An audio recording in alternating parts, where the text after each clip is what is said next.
Student नमस्कार, मैं सतीश सिंह।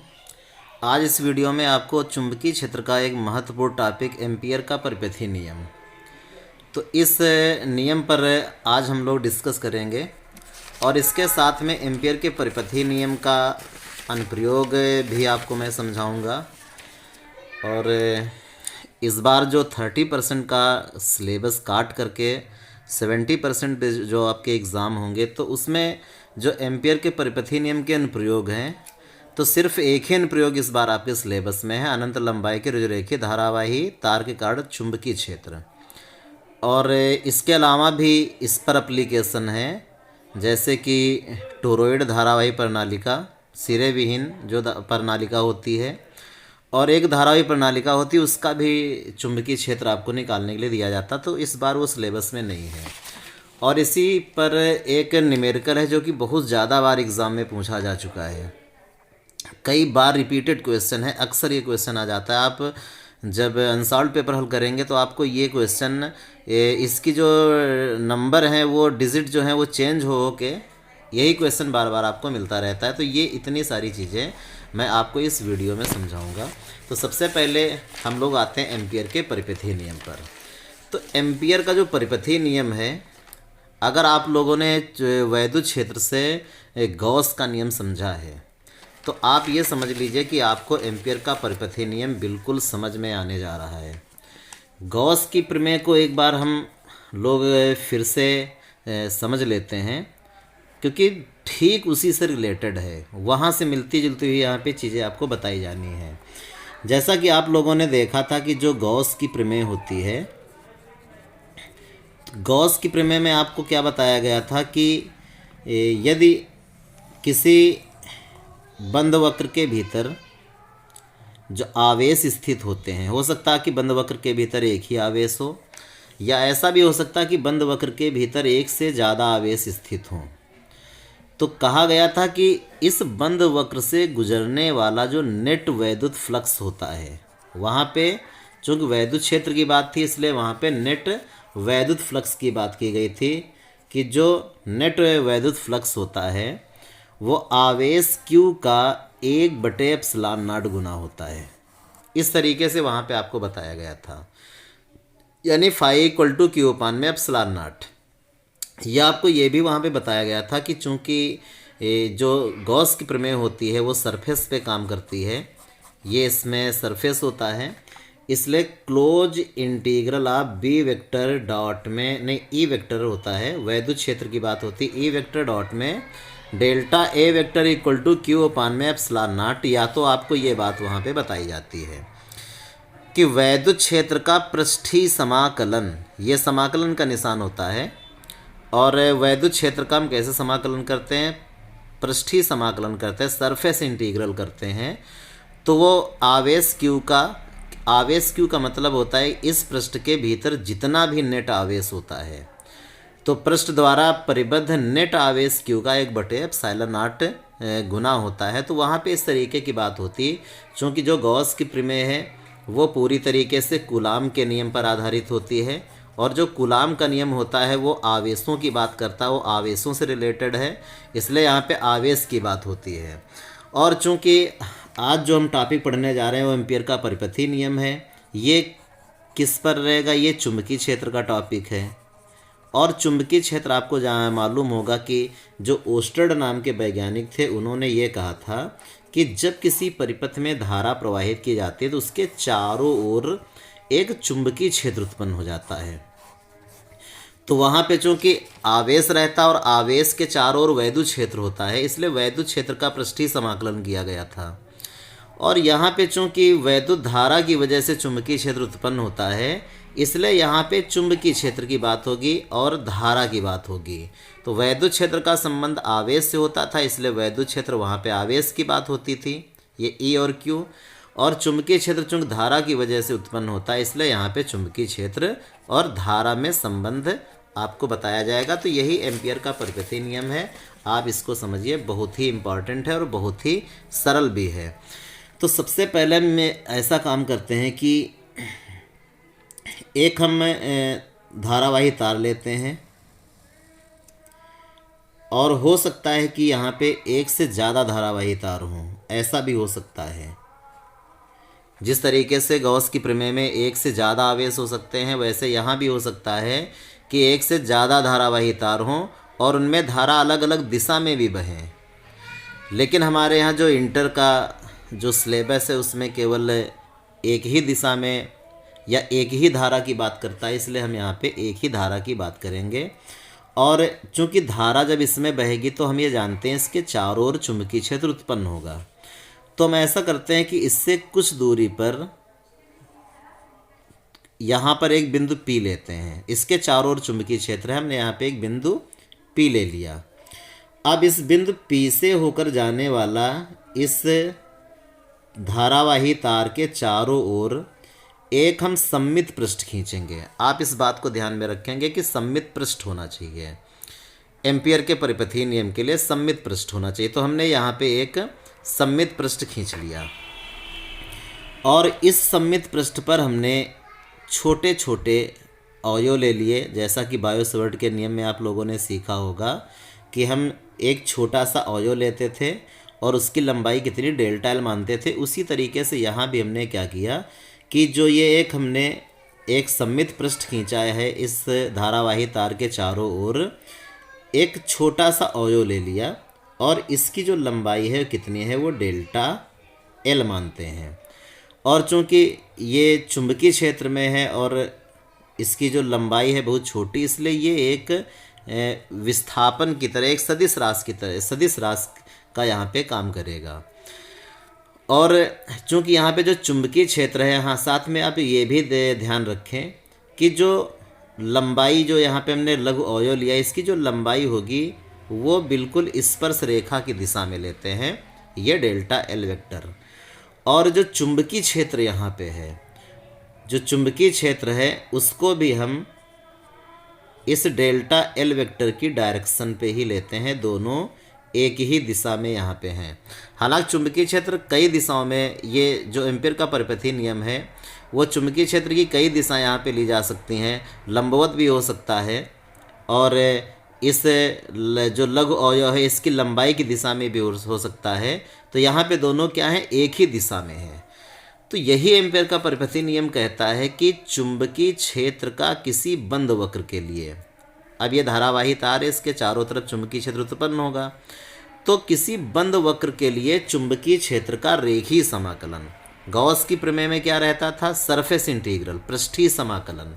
लेकिन यहाँ पे जो एम्पियर का परिपथीय नियम है ये सिर्फ किस पर काम करता है, ये सिर्फ रेखीय समाकलन यानी कि लंबाई की बात करता है हरदम। इस बात को आप ध्यान में रखेंगे, ये सिर्फ लंबाई की बात करता है एम्पियर का परिपथीय नियम। इसीलिए चुंबकीय क्षेत्र का यहाँ पे रेखीय समाकलन किया जाता। तो ये हमने चुंबकीय क्षेत्र लिया और इस चुंबकीय क्षेत्र का रेखीय समाकलन यानी कि बी वेक्टर डॉट में डेल्टा एल वेक्टर। तो ये कहा जाता है कि किसी बंद वक्र के लिए चुंबकीय क्षेत्र का, ये चुंबकीय क्षेत्र है और डेल्टा एल वेक्टर मीन्स रेखीय समाकलन इसका हो चुका है। ये जो रेखीय समाकलन है इस वक्र के द्वारा घिरी हुई नेट धारा, यानी नेट धारा मीन्स आई का म्यू नॉट गुना होता है। जबकि गॉस की प्रमेय में क्या कहा जाता था, आवेश Q का 1/ε0 गुना होता है। और यहाँ पे क्या है, चूँकि यहाँ पे धारा की बात होती है इसलिए धारा स्मॉल आई का म्यू नॉट गुना होता है। तो यही एम्पियर का परिपथीय नियम होता है, जो कि बहुत ही आसान है। चाहे तो आप इस एम्पियर के परिपथीय नियम को यहाँ से भी, इसका जो फार्मूला में प्राप्त हुआ यहाँ से भी लर्न कर सकते हैं कि चुंबकीय क्षेत्र, बी मीन्स क्या है, चुंबकीय क्षेत्र, और डेल्टा एल मीन्स क्या है, रेखीय समाकलन हो रहा है यहाँ पे। तो चुंबकीय क्षेत्र का रेखीय समाकलन उस वक्र से गुजरने वाली नेट धारा का म्यू नॉट गुना होता है।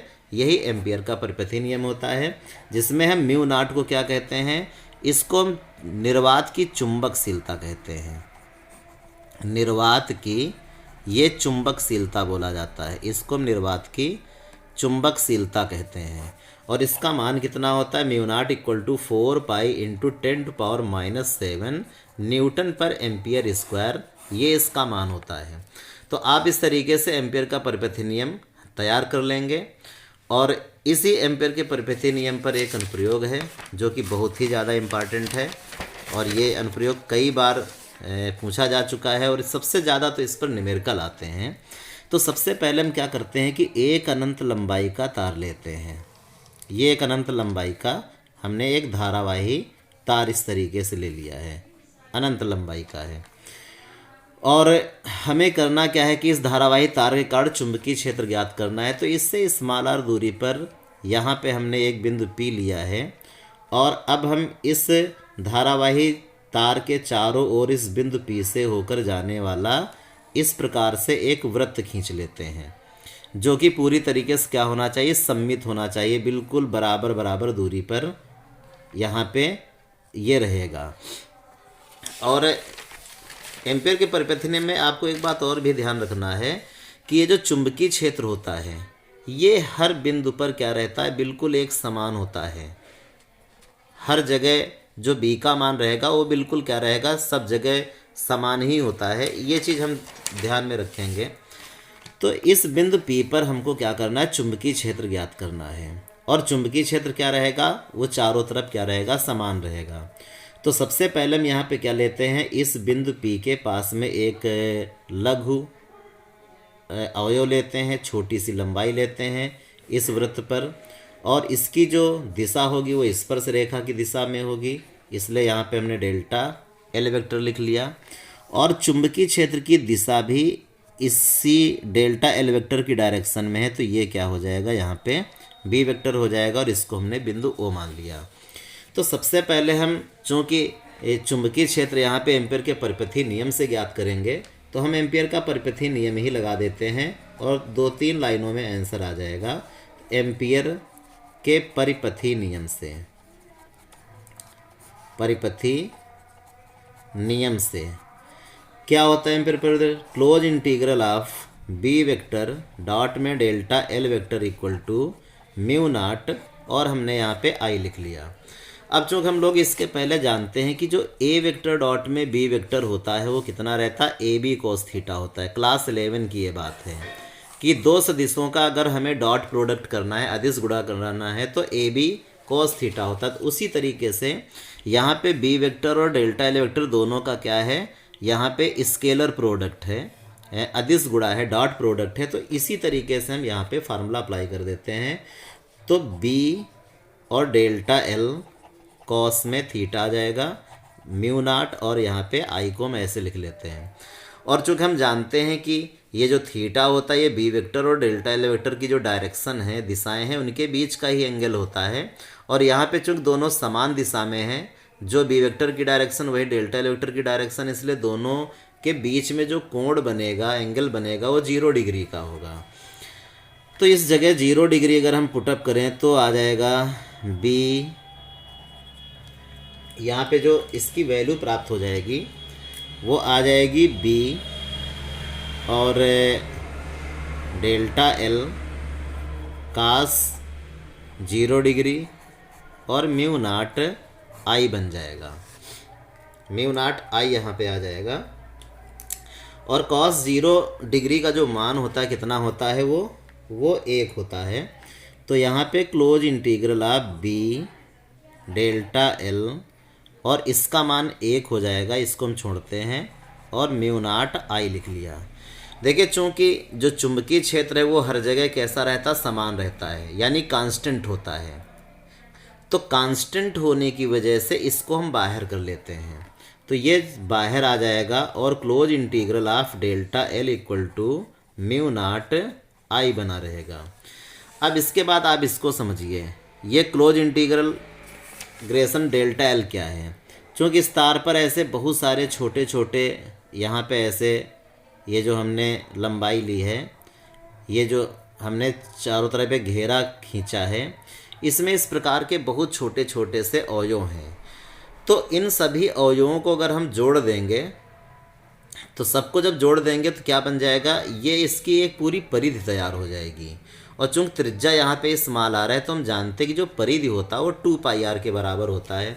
तो close integration of delta L means क्या हो जाएगा, यानी कि पूरी स्मॉल आर त्रिज्या का जो ये घेरा है, ये जो वक्र है, इसकी पूरी लंबाई, डेल्टा एल मीन्स तो होता है लघु भाग की लंबाई, लेकिन इंटीग्रेशन अगर आगे लगा हुआ है और क्लोज का सिंबल लगा हुआ है तो इसका मतलब पूरे वक्र की लंबाई हम यहाँ पे लिखेंगे। तो लिखेंगे चूँकि close integration of delta L equal to क्या रहेगा, 2 पाई आर, ये परिध के बराबर रहेगा। तो इस जगह हम 2 पाई आर की वैल्यू रख देंगे तो बी, और आ जाएगा क्रॉस में 2 पाई आर इक्वल टू में म्यू नाट, और यहाँ पे क्या रहेगा आई।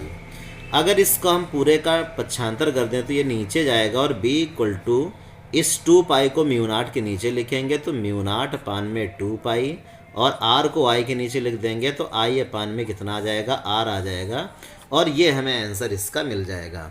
तो इस प्रकार से जो अनंत लंबाई का एक ऋजुरेखी धारावाही तार होता है, उसकी वजह से अगर कभी चुंबकीय क्षेत्र आपको निकालना रहेगा तो b इक्वल टू म्यू नाट अपान में 2 पाई आई अपान आर फार्मूला अप्लाई कर देना, और इसका जो मात्रक रहता है वो न्यूटन प्रति एम्पियर मीटर होता है। अब इसी फार्मूले पर आधारित हम आपको एक वेरी मोस्ट इम्पॉर्टेंट न्यूमेरिकल समझाते हैं। यहाँ पे इसमें कह रहा कि एक लंबे सीधे तार में 2 एम्पियर की धारा है और इससे 0.1 मीटर की दूरी पर एक इलेक्ट्रॉन 4 × 10⁴ मीटर प्रति सेकंड के वेग से गतिमान है। इसमें ये गतिमान है। तो सबसे पहले हम क्या करते हैं कि एक तार बना लेते हैं और इस तार में 2 एम्पीयर की धारा बह रही है। कह रहा कि इससे 0.1 मीटर की दूरी पर 0.1 मीटर की दूरी हमने यहाँ पे आर, इसको आर से नोट करेंगे। 0.1 मीटर की ये दूरी हो गई है। एक इलेक्ट्रॉन 4 × 10⁴ मीटर प्रति सेकंड के वेग से गतिमान है। तो यहाँ पे एक इलेक्ट्रॉन इस वेग से गतिमान है, इसका हम वैल्यू नोट करेंगे तो I इक्वल टू कितना बन जाएगा, 2 एम्पियर रहेगा। और जो ये दूरी दी गई इसको R से नोट करेंगे, R इक्वल टू 0.1 मीटर। और जो इलेक्ट्रॉन का वेग है इसको V से नोट करेंगे, वो 4 × 10⁴ मीटर पर सेकंड इसमें दिया है। अब कराए कि इलेक्ट्रॉन पर लगने वाले बल का परिमाण व दिशा ज्ञात कीजिए। इलेक्ट्रॉन तार के समांतर धारा की दिशा में गतिमान है, इलेक्ट्रॉन तार की ओर गतिमान है। 2 बातें यहाँ पे पूछी जा रही हैं जो कि लास्ट की बातें बहुत इंपॉर्टेंट हैं। देखिए होगा क्या कि इलेक्ट्रॉन सबसे पहले करा कि तार के समांतर धारा की दिशा में गतिमान है। तो यहाँ पे एक इलेक्ट्रॉन है, वो तार के समांतर धारा ऊपर की तरफ जा रही है, तो इसी दिशा में इलेक्ट्रॉन भी क्या होगा, ऊपर की तरफ जाएगा। लेकिन सबसे पहले हम ये तो निकालें कि जो ये 2 एम्पीयर की धारा है, इसके वजह से जो इसके चारों तरफ चुंबकीय क्षेत्र उत्पन्न होगा वो कितना होगा और उसकी दिशा क्या होगी। तो यही चीज़ हम यहाँ पे निकालने जा रहे हैं। और चूंकि हम जानते हैं कि चालक तार कैसा है, एक लंबा, शुरुआत में ही लिखा हुआ है कि जो चालक तार है वो लंबा सीधा, यानी कि लंबा मीन्स हो जाएगा अपरिमित लंबाई का चालक तार है ये। तो जो अपरिमित लंबाई का चालक तार होता है उसकी वजह से जो चुंबकीय क्षेत्र उत्पन्न होगा उसका फार्मूला जो अभी हमने थोड़ी देर पहले निकाला है, उसी फार्मूले का हम यहाँ पे इस्तेमाल करेंगे। b इक्वल टू म्यू नाट अपान में 2 पाई आई अपान में r। म्यू नाट अपान 2 पाई की जो वैल्यू होती है वो 2 × 10⁻⁻7 होती है, और i की जो वैल्यू है वो 2 है, और r की वैल्यू इसमें 0.1 मीटर दी गई है, 0.1 मीटर। डेसिमल हटाएंगे तो ऊपर एक 0 बढ़ेगा, और 2 और 2 का गुणा करेंगे 4 बनेगा, और ये जो एक 0 है 10⁻+1 बनाएगा, वो -7 में जब हल कर लेंगे तो 10⁻⁻6 न्यूटन प्रति एम्पियर मीटर बनेगा। ये चुंबकीय क्षेत्र का माना गया। तो हमने चुंबकीय क्षेत्र तो ज्ञात कर लिया, लेकिन सबसे ज़्यादा ज़रूरी होता है कि इसकी हम दिशा जो है जाने, और चुंबकीय क्षेत्र की दिशा निकालने का तरीका इसके ऊपर, इसके पहले हमने वीडियो कुछ बनाए हैं, तो आप वहाँ पे देख करके चुंबकीय क्षेत्र की दिशा कैसे निकाली जाती है आप उसको समझ सकते हैं। फ्लेमिंग के दाएं हाथ की हथेली के नियम नंबर 2 से। उसमें आपको ये बताया गया था कि जैसे मान लीजिए कि ये एक तार है, अब इसमें जो धारा है वो इस डायरेक्शन में जा रही है ऊपर की ओर, और इधर हमको इस बिंदु पर चुंबकीय क्षेत्र ज्ञात करना है। तो हमने कहा था कि आप अपनी हथेली को ऐसे रखिए जिधर चुंबकीय क्षेत्र ज्ञात करना है उधर आप उंगलियां कर दीजिए। चुंबकीय क्षेत्र इस दिशा में ज्ञात करना है तो हमें क्या करना होगा, जैसे हमने ये पेन रखा है इस डायरेक्शन में अपनी उंगलियों को कर देंगे। और धारा इधर जा रही है तो इधर हमको अपना अंगूठा करना है, यानी इस तरीके से उंगलियों को हमने उस बिंदु की तरफ किया, अंगूठा को हमने इधर किया। तो हमने ये देखा कि जो हमारी हथेली है, ये जो हथेली है, ये जो हथेली है, ये कैसे नीचे की ओर है। धारा की दिशा में अंगूठा करेंगे, उंगलियों को उधर करेंगे जिधर हमको चुंबकीय क्षेत्र, हमने अंगुलियों को इधर कर दिया तो हमारी जो हथेली है वो नीचे की ओर है। तो इसका मतलब ये हुआ कि इस बिंदु पर जो चुंबकीय क्षेत्र है उसकी जो दिशा होगी कैसी होगी, वो नीचे की ओर होगी। तो चुंबकीय क्षेत्र तो हमें क्लियर हो गया कि कैसे रहेगा, कागज के तल के लंबवत नीचे की ओर रहेगा, कागज के तल के लंबवत नीचे की ओर। तो ये हो गई चुंबकीय क्षेत्र की दिशा। अब इसी में सबसे पहला जो क्वेश्चन दिया गया है कि नंबर 1 पर कह रहा कि जो इलेक्ट्रॉन है वो तार के समांतर धारा की दिशा में गतिमान है। ऐसे एक इलेक्ट्रॉन वो जो वेग इसमें दिया गया है 4×10⁴ मीटर प्रति सेकंड के वेग से तार के बिल्कुल समांतर और धारा की दिशा में गतिमान है। तो ये कह रहा कि इस पर कितना बल लगेगा। तो हम लोग ये बात जानते हैं क्योंकि लॉरेंज नाम के वैज्ञानिक ने यही बात बताई थी कि जब कोई आवेशित कण, क्योंकि इलेक्ट्रॉन क्या है, ये एक आवेशित कण है, ऋणावेशित कण होता है ये, और ये जब इसके चारों ओर जो चुंबकीय क्षेत्र है जब उसमें गति करेगा तो लॉरेंज ने कहा था कि जब कोई आवेशित कण किसी चुंबकीय क्षेत्र में गति करता है तो उस पर क्या लगता है, बल लगने लगता है। और वो जो बल का सूत्र होता है वो F=q_v sin थीटा होता है। अब चूंकि चुंबकीय क्षेत्र बिल्कुल ऐसे नीचे की तरफ है, इस तरीके से ऐसे नीचे की तरफ है, और जब इलेक्ट्रॉन ऐसे उसमें इस तरीके से तार के समांतर जाएगा, ऐसे तार के समांतर जाएगा तो ये एक दोनों दूसरे के साथ में 90 डिग्री का एंगल बनाएंगे और तभी बल ही लगेगा। तो सबसे पहले हम क्या करते हैं, इस इलेक्ट्रॉन पर लगने वाला बल ही निकाल लेते हैं। तो यहाँ पे लिखेंगे इलेक्ट्रॉन पर लगने वाला बल, और कौन सा सूत्र लगाएंगे, लॉरेंज बल। तो F क्या होता है, QVB sin थीटा। लेकिन चूंकि यहाँ पे Q इलेक्ट्रॉन है इसलिए इलेक्ट्रॉन का जो आवेश होता है वो E लिखेंगे, और VB, और आगे क्या रहेगा, साइन 90 डिग्री रहता है इसलिए उसको लिखने से कोई फ़ायदा नहीं, साइन थीटा आगे लिखेंगे, थीटा बराबर 90 डिग्री, क्योंकि इलेक्ट्रॉन चुंबकीय क्षेत्र के लंबवत चल रहा है। इसलिए बस इतना ही फार्मूला यहाँ पे लगा देते हैं। और E का मान इसमें कितना, इलेक्ट्रॉन का आवेश 1.6 × 10⁻−19, V का मान कितना है, 4 × 10⁴ है, और B का जो मान अभी हमने निकाला है वो 4 × 10⁻−6, यहाँ पे लिख लेंगे 4 × 10⁻6। अब गुणा करेंगे 4 और 4 का 16, और 16 और ये भी 16, तो क्या बन जाएगा 256। लेकिन 0.1 अंक बाद जब लगाएंगे तो 25.6 बनेगा, और पावर को एडजस्ट करते हैं, -19 -6 -25 -25, और ये प्लस का 4 कितना आ जाएगा, -21 आ जाएगा। तो जब यहाँ पे -21 आएगा, दशमलव को हम एक अंक आगे बढ़ा देते हैं यहाँ पे, तो बन जाएगा 2.56, और दशमलव जैसे हम आगे बढ़ाते हैं घात में 1 जुड़ जाता है, पावर में 1 जुड़ जाएगा, 10⁻⁻ का कितना आ जाएगा, 20 न्यूटन। तो इतना बल यहाँ पे लगा। लेकिन सबसे ज़रूरी यहाँ पे बल निकालना इतना महत्वपूर्ण नहीं है जितना कि महत्वपूर्ण है कि इसकी बल की दिशा क्या होगी। तो बल की दिशा अगर हमको निकालना तो हम फ्लेमिंग के बाएं हाथ का नियम, इस तरीके से आप जानते हैं, ऐसे उंगलियों को फैलाया जाता है, आपने क्लास 10 में भी लगाया होगा, और यहाँ भी इसी नियम को हम लगाएंगे और तुरंत हमें बल की दिशा पता चल जाएगी। करना क्या है कि जो ये पहली उंगली होती है इसको चुंबकीय क्षेत्र की दिशा में करना होता है, और कहा गया था कि इसको आप ये वाली उंगली धारा की दिशा में करते हैं। तो जो अंगूठा की दिशा होती है यही क्या होती है, बल की दिशा होती है। चलिए यहाँ पे लगाते हैं, चुंबकीय क्षेत्र कैसे, नीचे की ओर। तो हमने इस उंगली को कर लिया नीचे की ओर, और इलेक्ट्रॉन कैसे जा रहा है, इधर जा रहा है। तो ये जो धारा की दिशा वाली उंगली है इसको हम क्या करेंगे, जिधर इलेक्ट्रॉन गति कर रहा है इस उंगली को हम उसी की दिशा में करेंगे और देखते हैं।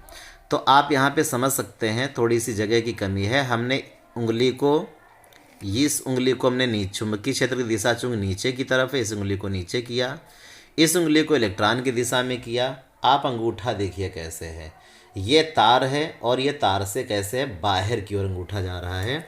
तो इसका मतलब ये हुआ कि यहाँ पे जो दिशा होगी वो कैसी होगी, वो तार से दूर की ओर होगी। तो यहाँ पे लिख देंगे तार, दिशा कैसी होगी, दिशा में लिखेंगे तार से दूर की ओर, दूर की ओर।